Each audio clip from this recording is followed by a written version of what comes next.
Good afternoon po mga kababayan, ma'am sir. This is Jam, the Filipino channel, ang inyo pong lingkod. So today is October 16, 2025 at tayo ngayon ay papunta dyan yan sa mga Little Easy direct supplier sa may Mozon, Taytay, Rizal po yan.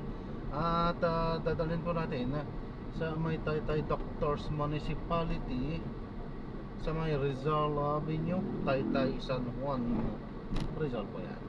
Okay, so magbabalik po tayo mamaya konti pag nakuha na po natin sila. Disclaimer lamang po, ang content po natin ay kalsada at hindi ang passenger. Kaya nga naman, sakasakali po na may marinig kayo, mga pangalan ng lugar, pangalan ng tao, pangalan ng organisasyon, government o private man yan, ay wala pong kinalaman ng channel nito at wala pong pinapatungkulan. Lahat po ng pinag-uusapan dito ay pawang dito lamang po yan sa loob at wala pong pinapatungkulan sa labas. Okay po? Ayan, so magbabalik po tayo mamayang konti pag nakuha na po natin sila. Ayan, makinig tayo ng mga nagbabagang balita at mga talakayan habang tayo ay papunta doon sa ating pick-up area. Brad, CNN. Maraming salamat, Steve Brown. Tayo nagpabalita ngayon at Malacanang. Inupakan ang mga banat ni Vice President Sara Duterte sa hindi walang pagtatrabaho ni Pangulo Marcos Jr. Narito ang balitang kumpirmado sigurado mula sa Malacanang, hatid ni Radyo Patrol, Christian Musoria. Christian, go ahead. Liza, inupakan ng Malacanang si Vice President Sara Duterte matapos akusahan si Pangulong Ferdinand Marcos Jr. na hindi dapat sa kanyang pagtatrabaho bilang presidente at wala umanong direksyon sa pamamahala ng gobyerno. Sa isang pahayag, sinabi ni Palace Press Officer at Communications Undersecretary Claire Castro na hindi na nakapagtatakang hindi alam ng pangalawang Pangulo ang pagtatrabaho ni Marcos Jr. dahil hindi siya nakikinig at nakatutok lamang sa kanyang pansariling interes. Ibalinig ni Castro kay Duterte ang mga akusasyon at ikiniis na walang basbas ng Pangulo ang mga konsidersang sinasakutan ng Vice-Presidente kung kasipasan ng Department of Education. Muling inungkat ni Castro ang iso sa Senior High School Voucher Program kung saan mahigit 100 milyong pondo ang sinasabing napunta sa tinaguriang ghost students. Ngayon din ang nadiskubreng bulong at expired umanong pagkain para sa school-based feeding program na nagkakahalaga ng 5.69 billion pesos ayon sa Commission on Audit. Mga bagay na hindi ang iniulot sa kanya ni Pangulong Marcos Jr. Ayon kay Jose Castro, pang malalaman ng publiko at gobyerno ang mga nasabing problema sa Department of Education kung di pa naupong kalihim si Secretary Sonny Angara. Sinabihin ng Malacanang na hindi naaayon sa mga direktiba ng Pangulo ang lahat ng problemang hinaharap at sinasampatan ni Duterte habang sa inagsisilbing kalihim ng DepEd. Yan ang balitang kumpirmado. Sigurado, ito ang Radyo Patrol, Christian Yotores, DZMM. Maraming salamat, Christian Yusores. 3 araw na nagbasada ng grupong Manibela ang kalahatan mapayapa ayon sa PNP. Narito ang balitang kumpirmado, sigurado mula sa Campo Crame, hatid ni Radyo Patrol, Marlene Padilla. Marlene, magandang hapon. Magandang hapon na ni Atlanta, nagkutang kalahatang maayos ninig ang sitwasyon sa mga lugar na apektado rin sa nagawang 3 araw sa pasada ng grupong Manibela mula noong Oktubre 3 hanggang 15. Ayon kay PNP Acting Chief General Jose Valencio Narcasos Jr., wala maitalangan toward incident ang pulisya sa iba't ibang lugar sa kasagsagang aktibidad ng naturang grupo. Sabi ng Narcasos, bunga ito ng pagkakatulungan ng PNP sa LGFRB, MMDA, DOCR at mga LGU para bantayan ang mga apektadong ruta at tulungan ng mga commuters sa kasagsagan ng strike.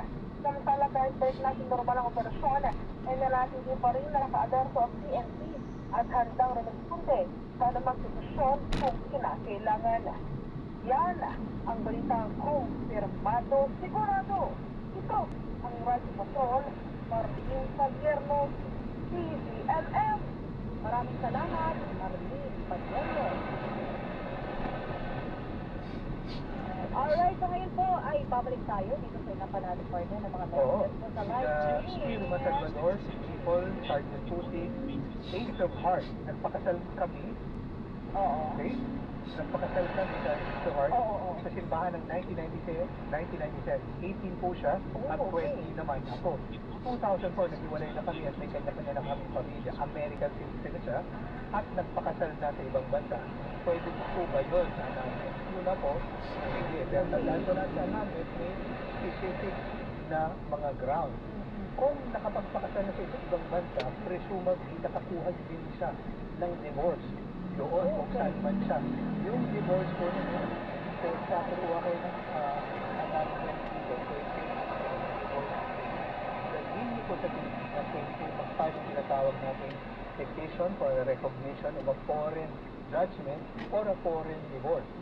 Isa rin po yan sa paraan. Okay. Pero sa pareho po, kumbaga sa parehong kaso, for yung petition for a recognition of a foreign divorce, andaan po natin kailangan yung requirement na may notice. So, unang-unang requirement yung alam yung address kung nasaan man Para mapalala. yung asawa. Para magkaroon ng jurisdiction yung court sa kanila. Mabilis ba ang proseso mo? Pareho din yung kaso, partner. Pero sa tingin ko, mas mabilis yung pagpapatunay kasi kailangan mo lang ipa-authenticate. Kasi ngayon, meron na tayong tinatawag na apostille. O, ipapapos sila nila. Tapos, hindi nadadaan sa court hearing ba yung partner? Kadadaan pa rin. Kaso pa rin siya, petition for a recognition of a foreigner. So may publication pa rin, etc. Pero hindi na kasing, kumbaga, at yun, kumbaga, yung ebidensya hindi na ganun karami, wala nang gaanong witness, maliban na lang doon sa pwede mag-authenticate doon sa mga dokumento. Grabe, sa ibang bansa, admin lang yan. Punta ka sa opisina, Meron kuha na, ka ng tama ka divorce dyan, papers, partner. papirma mo, bigay mo sa Japan, mayroong administrative, mayroong judicial na talaga? divorce, meron, partner. Depende lang kung ano yung Both circumstances nila. kinds of divorce, kinikilala sa Pilipinas. Basta idadaan mo doon sa petition for the recognition of a foreign judgment. Tingnan natin ano pong mangyari sa 2026. Ang dami po kung silang i-update dito po sa Correct. mga batas natin. Meron tayong message po dito, Yes. partner. Ay, puta, nasa may Department of Gabadaw, present while driving. Ingat po, ha? Ito, si Estrella Garcia, sabi niya, 2 beses akong kinasal sa simbahan at sa judge. Mahirapan kaya ako magpa-divorce? Hindi po Bakit kailangan nila nila pero bakit naman ako papadivorce 2 beses ka na nakasal? Sabi niya, wala lang, natanong ko lang po. Sabi niya, Kung tutuusin po kasi, Oo. sa Pilipinas po, ang kasal sa simbahan recognized by the state. Ibig Okay. sabihin, kasal ka rin legally or civilly. oo. Pero, sa pagpapawalang visa, kahit nakakuha ka na ng church annulment, hindi po nire-recognize yung church annulment. Oo.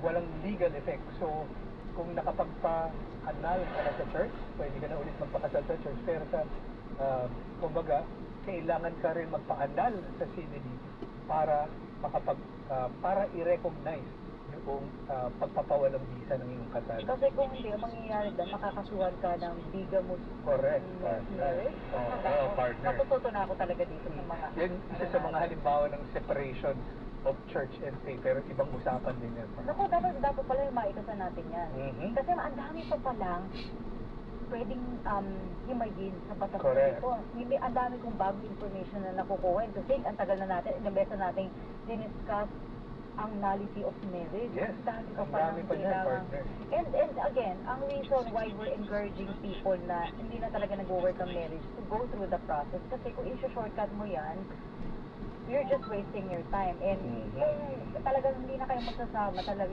I take into account yung properties eh. Kung Correct. meron kang partner ngayon, tapos previously married ka, paano ang mangyayari kapag Kaya namatay ng ka partner, na? halimbawa, kasi minsan talagang Mana-mana, hindi na kayo problema. nagkakasundo. Oo. Yun, tama ka. So, ang karaniwan, o isa sa mga pinag-aawayan talaga, kanino mapupunta ang alin, di ba? Pero Oo. kung gumawa niyo po sana, pinarinig po sa isang live, sa school, sana matuwa po kayo. Salamat po. Kasi lagi na balos pa dun sa mga na tumawag tomorrow. Kasi dapat po yung ating phone number, 0919-278-3000. Tapos po yung tawag tomorrow. Ano yung platform yung Nag-send din ng message sa atin. Sino? Rosimo Beswin, yung ating na pamilya. Pero meron pa tayong mga nakakalimutan at hindi maabot po. Yan, sila Ana Miguel, Pedro Natin. Hello, hello. Dr. Raven Bulan, Director Agent Suy, Teresa Alianza, Tita Maria Lucy Orate, Tita Nona Damian, Italino Ho, Ann Emerald Penny, Tita Sol Malia, Chari at Romel Patron, Fergus Cesar Jimenez, Mike Vilentorosa and family, dahil po nakatutok sa atin.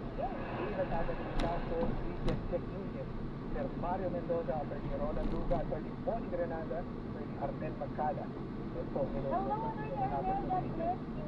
Ingat po kayo. Lumipat na naman na isang oras dito po sa Hello, Attorney. Ako po si Taisa Aquino, nagpapaalala kami po namin sa programa ito ang mga batas na madaling maintindihan. Attorney Noel Delgado po, huwag po kayo mag-alala. Magtanong lamang po kayo. Manimano wala. Yeah, I promise you. Manigurado po kayo dito dahil dito po sa Hello Attorney. Sagot ka ng batas. Susunod na po ni Doc Benny Flo. At Tito Winnie Cordero. sa DZMM, action! Action! See you next tomorrow. Bye. Yes. Bye, honey. Ay, Here. Kaya, ilang taong ka na nagmamaneho ng truck? Dalawa pa lang, magdadalawa pa lang. Ang ganda ko. Kasi parang gamay ka, Pa, hindi ka tulad na iba na ganyan-ganyan. Sumusubsub kasi daw yung iba. Nahihilo ko dun. Nahihilo siya. ay, baka bagong driver po. Ako although dadalawang taon lang po ako sa Grab, pero matagal na po akong nagdadrive. Matagal na kayo driver. Oo. Kasi pinagmamasdan mo kasi yung takbo ng parang smooth.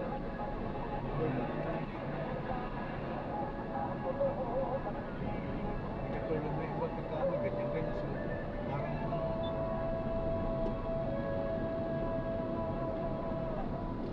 kaya kung gusto pabuksan ng konti para makakaingatan mo. Una sa balita, una sa public service. Sabi ng JBP, kapsana na mga Automatic to. Oras Opo. natin, alas 12 punto ng hapon. Ang oras ay nagsisigno ng Rolex 48. Morning, agapan na ganoon at lemang nakabara. Ng batang nagundi, Rolex.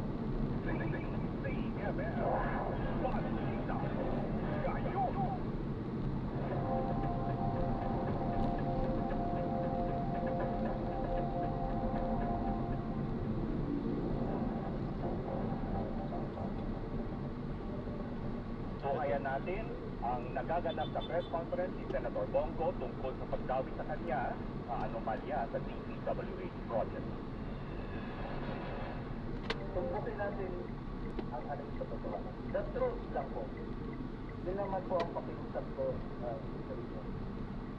Natumbukin po natin ang katotohanan. Mula noon hanggang ngayon, ang pinanghahawakan ko po ang delikadesa. I observed delikadesa in my whole life. Bilang isang probinsyano sa Mindanao, ang Genyong Bisaya, pangalan ko lang po ang aking pinanghawakan. Hindi ko sasayangin yung tiwala at boto na binigay ko ng taong bayan. Ginawa niyo ako number one. Hindi ko sasayangin yung tiwala at binigay ko ng taong. At servisyo lang po. Yan po ang kailangan ng taong bayan ngayon. Makatrabaho na tayo at makapag-servisyo po tayo sa ating mga kababayan. Alam niyo, marami po nabanggit yung hiling. Daming mga pangalan. Tinutupok na eh. Daming mga pangalan, di ba? Dami ng mga nakikita, lumalabas yung mga pangalan. Tinutupok na. Sana naman, tuloy nyo na. Yun po, gusto natin malaman. Politiko, I am one with the Filipino people na alamin yung katotohanan. Tumbukin natin kung sino may kasalanan. Yung flood control ang issue dito. Yung ghost project ang issue dito. Yung mga substandard project ang issue dito. Mga anomalous project ang issue dito. Panagutin natin ang dapat managot. Huwag tayong lumihit. Ito, hindi ko garap. Ano ba para hindi yung atensyon sa totoong may kasalanan? Totoo lamang po. I am for accountability. Dapat panagutin ko ang dapat managot. Please lang, nakikiusa po ako. Let's make those responsible.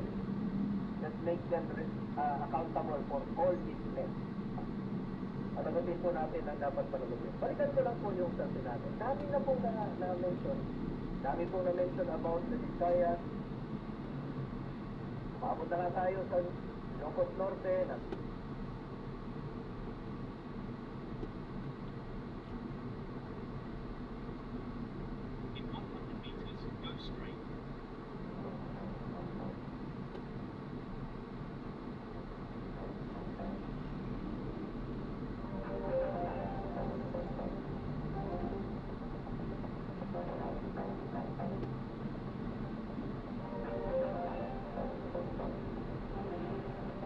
Ayusin lang natin ang live speed. Mag-speed lang ang signal natin. Oo. Balikan natin tawagin natin si Robert Mann. Robert, ang ating radyo si Robert Mann. Nung nagbibigay ng pahayag si Senator Bongo sa Senado, yan ay kaugnay sa mga naunang pahayag tungkol sa sinasabi ng Office of the Ombudsman at ng DPWH sa posibleng koneksyon ng mga Diskaya at PLC users. Ito po ay mag-aari naman ng ama ni Senator Christopher Bongo at in relation ito doon sa maanumalyang flood control project. Binabanggit ni Senator Bongo na kasuhan yung mga dapat kasuhan kabilang ito mga Diskaya. Bilang bilang isang probinsano na inihalal sa mga kababayan natin ay niya tatayangin yung boto na kanyang mga nakuha at iniwala na isipin ng taong bayan sa kanya. Dapat niya ay focus doon sa pinag-uusapan issue at ito ay yung Gold Flood Control Project. Dapat niya ang tubugin dito ay may mga kasalanan at tanong niya may cover up ba na nangyayari kung kaya sila iniligid yung issue at yung dapat na alamin ay yung tunay na may kasalanan. Sabi niya, hayaan yung may mga ginawang kalokohan na makasuhan, mapanagutin sila at dapat magdating pagkakaso. Marami na niya ang nasabi sa mga Diskaya, kusikian niya yung kanilang joint venture na kagaya ng ginawa doon sa kumpanya na kanyang tatay ay ganito yung kanilang negosyo o isa naman ay kung mali ay dapat makasuhan. So, nagpapatuloy yung statement ni Senator Bongo. Pakita natin ulit kung okay natin. Babalikan po natin, Robert, ang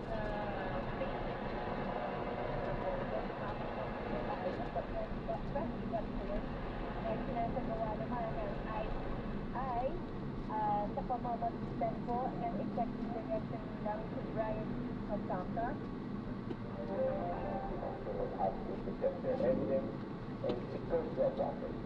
Now, anong tinitingnan nitong grupo na to, no? And if I may say, no? Pwede mo sino yung mga nakapumunta dito this morning. We have the EMNC, the DOC, the Bureau of Customs, the BIR, the SAP, COA, CIC, DOJ, DPWA, Insurance Commission, LRA, LTO, Marina, the Office of the Solicitor General, NCC, NCNC. Now, kami lahat dito, no, nag-state kami ng ideas gaya ng sinabi ko on how assets can be recovered and gone back to the pockets of the government and to the people. No? So, anong unang-unang napagkakituan, there will be a technical review composed of representatives among all institutions who will be regular or at least once a week to update each other, exchange information on what they have done, what have they done so far. In a way, monitoring each other, changing ideas, and sharing information, which may fast track the restitution of assets and the recovery of assets to our citizens. So, with that said, I would be entertaining any questions from the floor.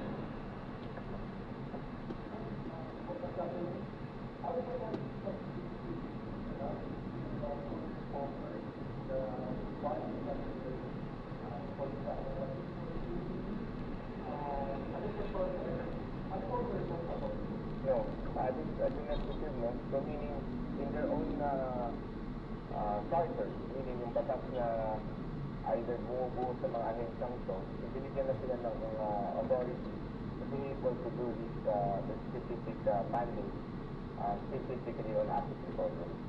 So, katulad kanina, and I may share, Commissioner Ariel Montero shared to us that the 13 luxury cars with them, they found that there were some may mga kulang daw sa kanilang mga papeles, which now gives them right, gives them the right for them to accept. So in a couple of days, I think, upon according to Commissioner, they're just going to the process of approval. So in that case, there will be a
Kung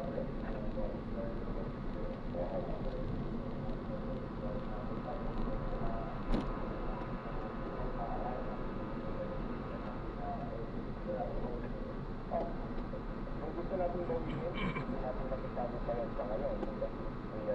Sa moving target right now, but I think if you rough estimate according to AMS, that the amount of frozen pounds would be roughly around 5 billion, comprising of around 2,800 accounts. That was shared with you earlier this morning.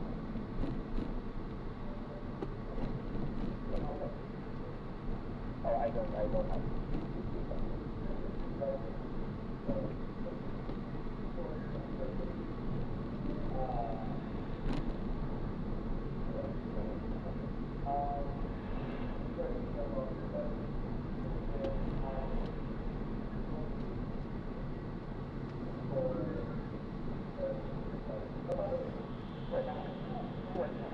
on those strokes, I was talking with you Solicitor General, and he said that there's going to be the application before the Court of Appeal.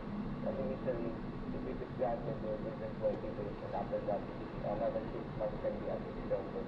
And before, eventually, as the procedure, the application is being heard before the Court of Appeal, this asset will remain open.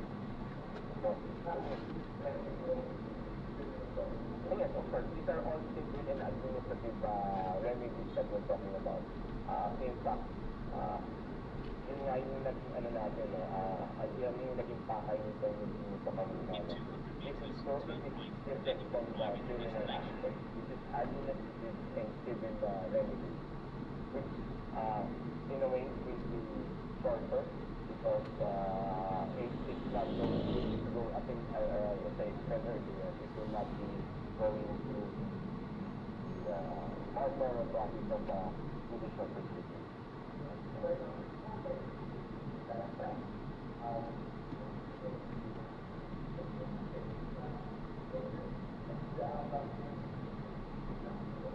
Yes, sunod na yun. After that, and then you have to justify and to justify for I might have put 5. Alright, last question.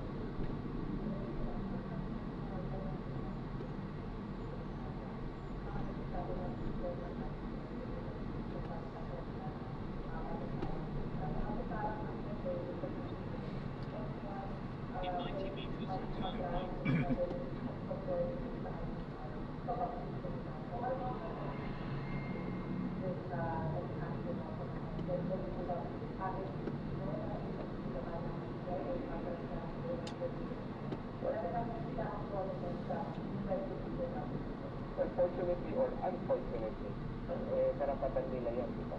In fact, even in the Senate or in the Congress, if a person invokes that right against self-determination, they have to respect that right. So, in a way, I don't think that will label the ICI as good. Because that right is being invoked also in other investigative forms.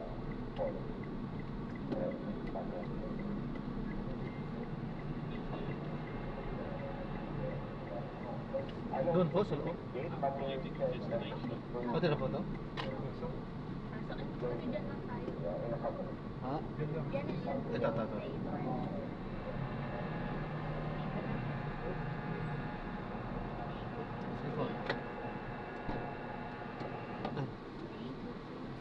Salamat din po. God bless po.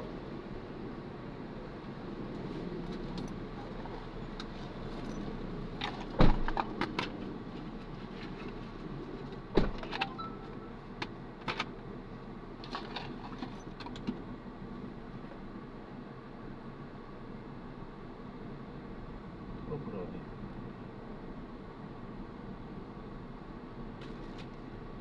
Ayan, so na-drop na natin sila. So maraming salamat po sa panonood. Hanggang sa muli. Ingat po at God bless. Paalam po muna, pansamantala tayo ay gagawa na ng ibang videos sa ating susunod na misyon. Paalam po.